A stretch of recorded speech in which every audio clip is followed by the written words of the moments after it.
પ્રધાનમંત્રી નરેન્દ્ર મોદીના 17 સપ્ટેમ્બરના રોજ આવનારા જન્મદિવસ પહેલાં સુરત શહેરમાં વિવિધ સેવાકીય કાર્યક્રમો થઈ રહ્યા છે, જેમાં સંપ્રતિ ફાઉન્ડેશનના ચેરમેન નીરવ શાહ અને તેમની ટીમ દ્વારા એક free blood test, free mega medical camp, રક્તદાન મહાયજ્ઞ અને દિવ્યાંગ સાધન સહાયનું કેમ્પનું મહાઆયોજન સુરતના અડાજણ ખાતે આવેલી મોડ વણિક સમાજની વાડી પાલ ખાતે કરવામાં આવ્યું હતું.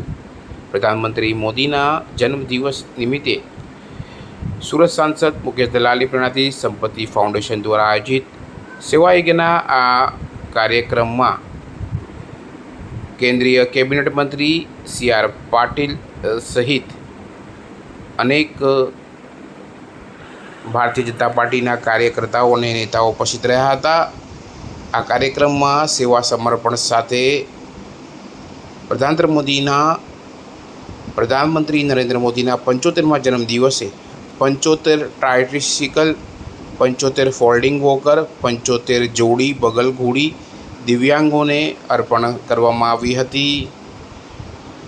આ કાર્યક્રમમાં ખાસ ભારતીય જનતા પાર્ટીના તમામ કાર્યકર્તાઓ, સ્ટેન્ડિંગ ચેરમેન રાજન પટેલ, સુરત શહેર ભાજપ પ્રમુખ પરેશ પટેલ, મેયર દક્ષેશભાઈ માવાણી, કેયુરભાઈ ચપટવાડા, ધર્મેશ વાણિયાવાલા સહિત અનેક લોકો ઉપસ્થિત રહ્યા હતા. કિશોર બિંદલ,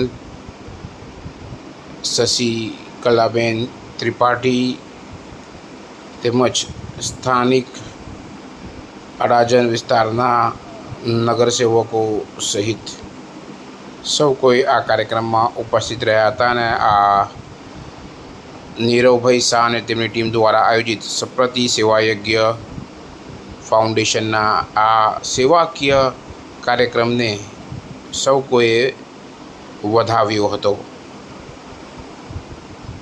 કેમેરામેન સાબિર અલી સૈયદ સાથે કાદિર શેખ, કર્તવ્ય ગુજરાત ન્યૂઝ, સુરત.